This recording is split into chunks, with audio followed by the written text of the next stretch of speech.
Day 10 of the TT Daily Roundups behind us. Not a great deal of action, but over there is a hive of activity because the Supertwin race is about to start. Lee Johnston, quick one here.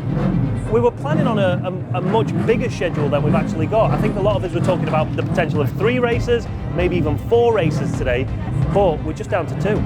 Yeah, I think they're being realistic. You know, there's a lot of pressure on, and people think that it's just the race, but it's all the stuff either side of the race they have to sort out, and then, you know, clearing the track and marshes. There's a lot of things goes on in this massive machine just to make a race happen. So yeah, I think they're being more realistic and just trying to get them to race off. There was a chance of maybe a risk of a shower later on in the afternoon as well, so I don't know if that has maybe played into the decision. Probably. So we've got Supertwin and then Superstock. So yesterday the schedule was originally Stock then Twin, then Stock got cancelled for Twin in the evening. That got to the start line and then never happened. Now we've got Super Twins this morning. Tell you what, you're earning your money today, aren't you? I'm doing all right. So what we're going to see in this race, obviously we've said it time and time again, there's, I don't know, you could throw a blanket over 6 or 7 of the front runners and it'll potentially come down to more about reliability. Yeah, this is probably the, what's that word? Attritional. The most attritional race. That word, yeah. This is probably the most attritional race of the day because of the tune on the bikes, everything. But I've just spoke to a few of the guys there. The wind is quite bad. Like I spoke to in length with Josh Brooks, and it's not even, you know, if you get used to knowing where the wind is, but it's really gusty. He said like in a few different parts where he was coming and he was expecting it to be coming head on or to the right, it was the opposite. So that's hard and that upsets some riders more than others. I personally hate it because anything that you can't see, I don't know how that should be able to affect you, but it does, so it's really, really frustrating. Obviously in the wet conditions you can see how it is, but the wind is a completely different animal. And with these bikes, gearing is essential. Yeah, so last night some of the guys went out because for the first time the wind had changed direction and there was a headwind along the mountain miles, so they got that information. And now, I don't know, we need to speak to Milky or someone that actually knows a geographical north, south, east, west to be fit to say, but it feels a little bit more swirly today than just a constant breeze in one direction. So yeah, I would not like to be trying to pick the gearing for right now. It's a swirly one. Lee Johnston. 2 minutes to go, boys. 2 minutes to go.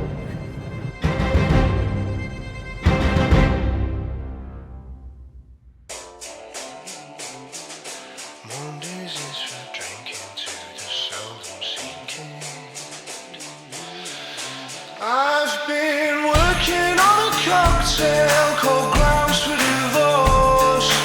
Whoa, polishing a compass that I hold in my sleeve. Whoa, down comes in on sticks, but then he kicks like a horse.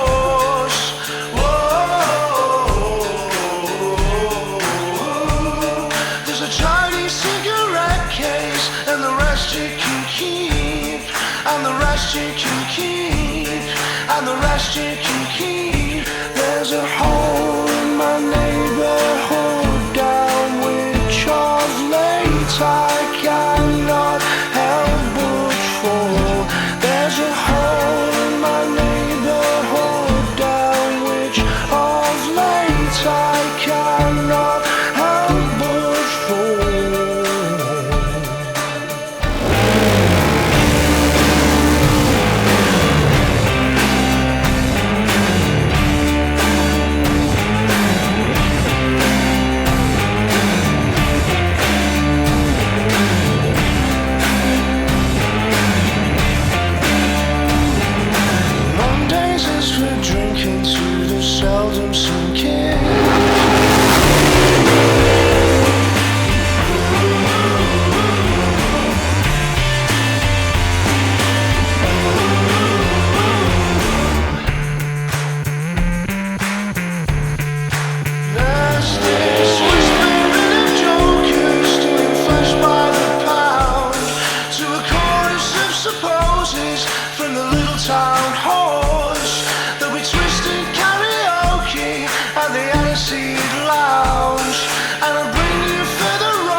cannot help but fall.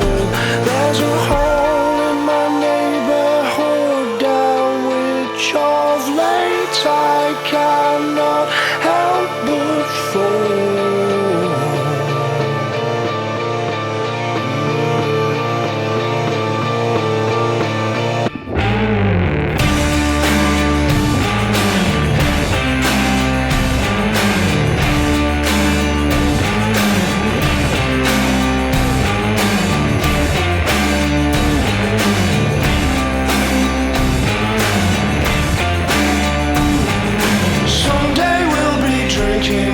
Seldom sinking.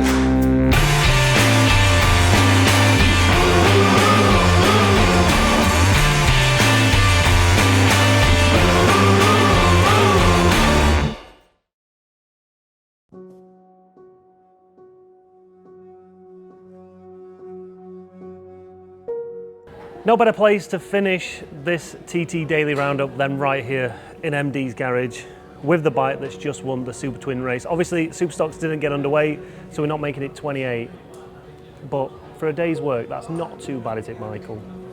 No, we're only in one race, so 100% record today. it's good job's good for today. Yeah, no, I could see the weather was starting to change a little bit up the mountain, so I sort of had a rough understanding that it was maybe going to take a turn. But no, the Patsy's done the job today. Andrea and Lorenzo have been working hard, and the job's been good. It was windy there today, especially for one of these things too, because you're all jammed up in it. You know what I mean? So, but no, it's good to get that one under. Sunday slipped by me, and as I said, it's nice just to. It was always equal in that record, but it was nice to surpass it. To get that monkey off your back, yeah. It don't stop, does it? As we come in here, then you were just on laptop, just going over what you've just learned. You know what I mean? You drive, you dedicate. Most folks will be in pub by now, and you've got a few hours, but you're still at it, still understanding it. Have you found out that? Have you learned out? Yeah, it's hard. Obviously, the two lads are Italian. How's your Italian? My Italian's pish. And in fairness, I think Andrea, he lets on that he doesn't speak English, but I don't think he's that stupid. I think he lets on, and I have conversations because Lorenzo's a bit of a translator. Obviously, Lorenzo worked on the bike as well, but he translates, and I can hear Andrea talking to him before the translation's over. So he's not that he's playing the full job. But you know, it just with something like this here, it's quite difficult because obviously I see it once a year. I don't ride it anywhere else. I don't see it any other time of the year. So it's just to give Andrea the best, because this is his baby. He builds this is his thing, and him and Lorenzo personally, the boys. Andrea was the inventor of the Patton 500 back in the year. So this is his baby. So he's really involved in it, and I would like trying to make wee bits better. The problem is, obviously, the new bikes coming into it are power-wise is maybe a bit better, but we're always just tutoring at this here, and we're just finding wee stupid things out, wee bits that you've never, and we're just strailing stuff just to try and see what we're at and see if we can make the package better, really. I suppose you're schooling, let's say, 125s, 250s, little bikes, all about corner speed, carrying it through. That shone out today. You set off and your elbows were touching. There's not one bit of you stuck out past this bodywork. And that's what these smaller bikes is all about. It brings out the rider in people. In my opinion, if you're fast on one of these. Like if you're fast on one of these, it means you're holding a lot of. And look, I'm not the smallest lad. That doesn't help.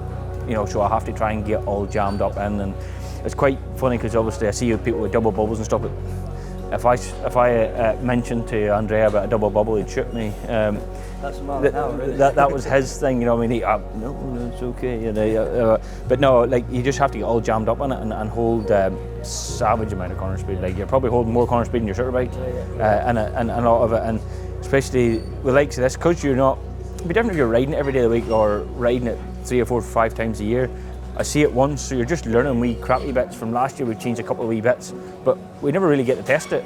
You're literally, there you go.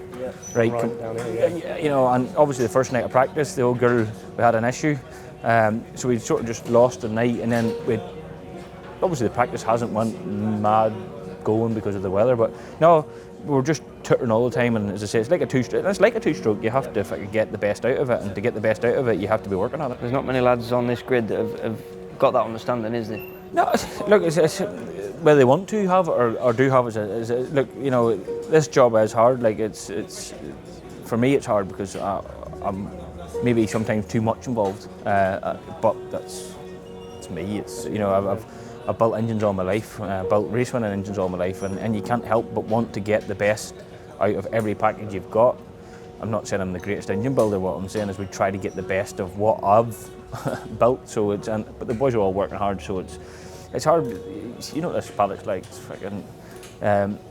You go freaking Saturday hero, Sunday freaking zero. You know what I mean? And you know.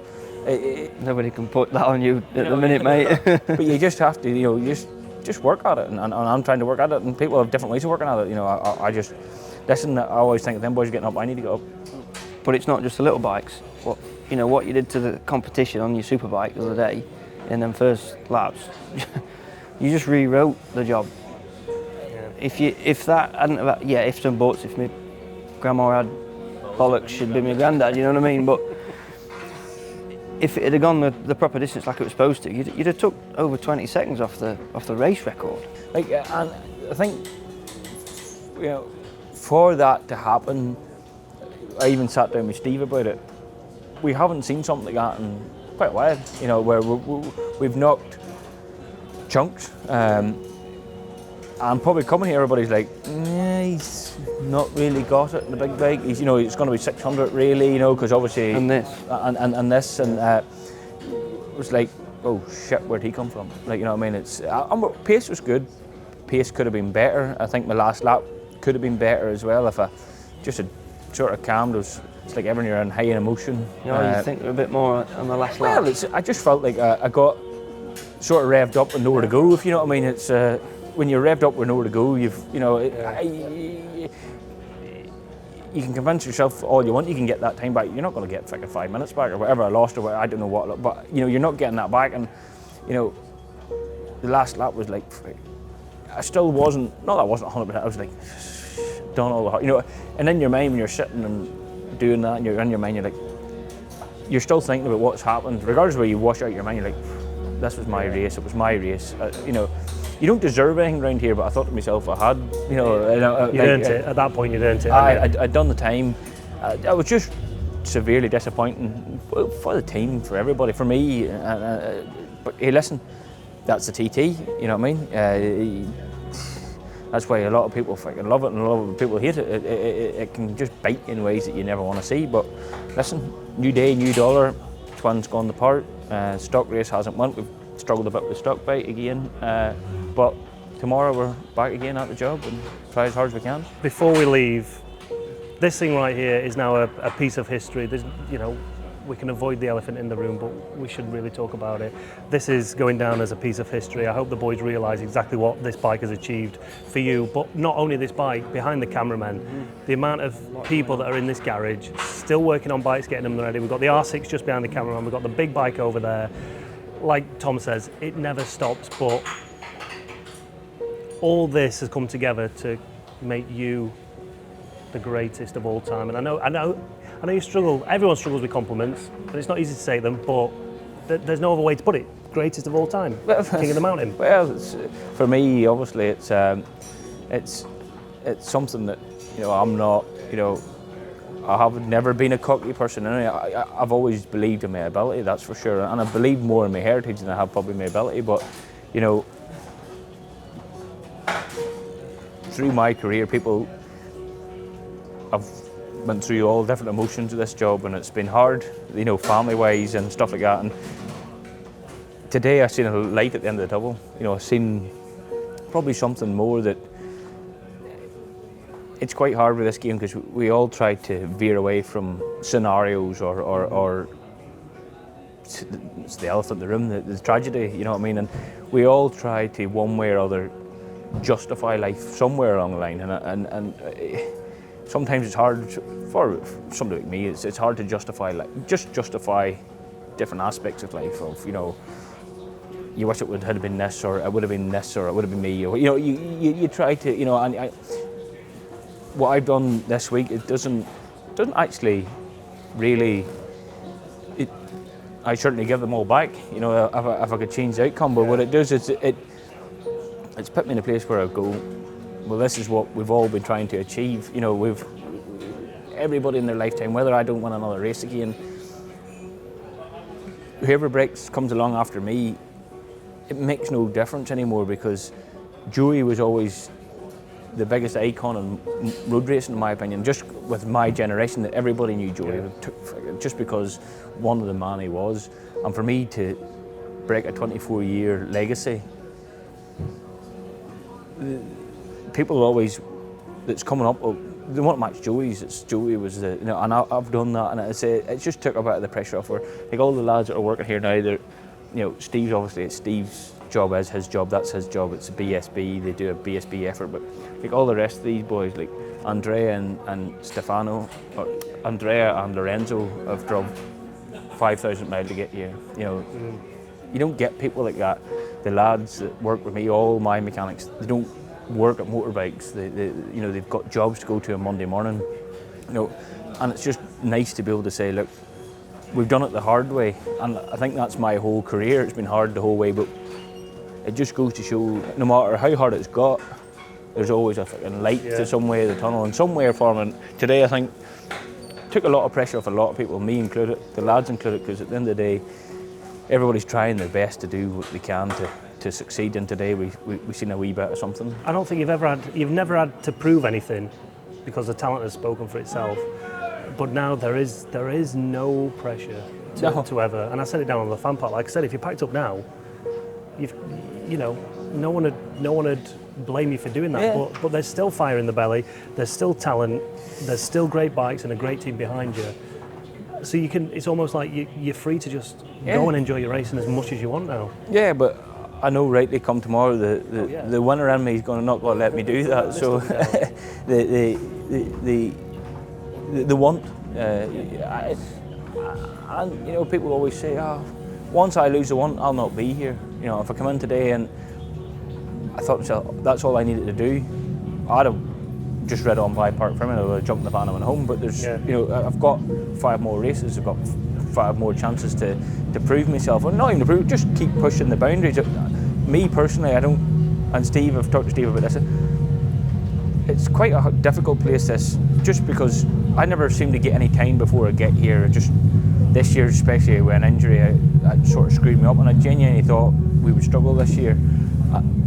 But Steve, I don't think the TT has actually ever seen the full potential of me yet, as in my riding capability because there's always been, look, it's not rocket science to work out. At one point here we had 7 engines in the floor, you know what I mean, 600s lying everywhere, stuff lying on the side, you know, so a lot of that stuff, stresses that happened beforehand, it's never really been plain sailing. Whether it's my own fault or not, I really don't know, probably is my own fault, but to actually come here, bikes, man, have enough money to be able to go do all my tests and like, there's more in there, and that's why I think thriving for something more, really. I think there's...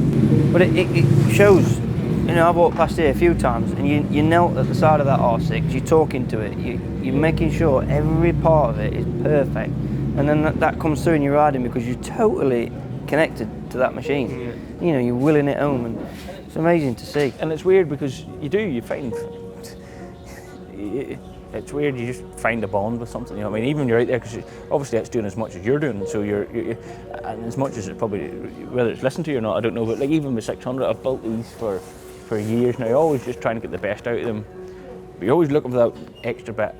And I was on the phone there to my mate Ian, I was like, Ian, what more are we able to do here? What have we found anything more? Like, we just, I was like, yeah, you know, and you're always looking for the stupid things to make things better. There's maybe not a place, but you're always searching for it anyway, and you're always working on it. And you say the 600 especially, you know, and the stock bike and big bike,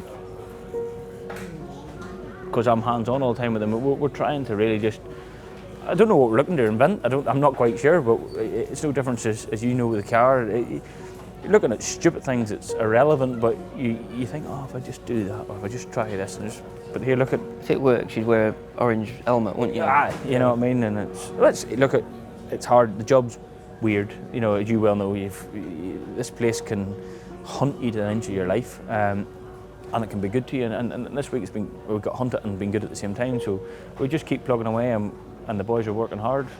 Can't really say more, really. And that's You do mate. your presenting thing, but I've got to say, mate, from a kid growing up watching all your family come through, and then off, you know, knowing you, being a mate, and watching you do that, you've got to say thank you on behalf of everybody, because it's been amazing to see, and your commitment and your drive is just it's inspirational. So No, good luck to you for the rest of the week. And thanks very much. As I said, look, as I've said it before, I'm a bit like Marmot. I get so the problem I maybe have with this job, I'm too involved, and it's because I love motorbikes. You know, if I didn't love motorbikes, I don't think I'd be here. And I just love the TT, and I don't make it easy for anybody, TV crews and all, but I'm just not used to this. Like, I come from a very small town. I walk down the street and have no problems. You know what I mean? And it's funny because we come in and you see all the links and all the like Parliament, well done, you know, like fuck me, you know, I don't know much else, and it sometimes can make you awkward. It can make you socially awkward. You know what I mean? It's I'm sort of walking around 95% of the time with hamburgers, like, but it's fucking, you know, it's just fucking strange. You know what I mean? It's not me, but it's nice, and thanks to everybody that's, you know, laying the hedge and commentating and doing everything. It's what we've done today is something hopefully that'll go down in the history books for a long time. I think that's exactly what it's going to do, Michael. Congratulations, mate, once again. Thank you very much. Well done, mate. The job is not done. But it's done for today. Make sure you leave your comments. Let us know just how good this man is. Thanks for watching, and we'll see you tomorrow.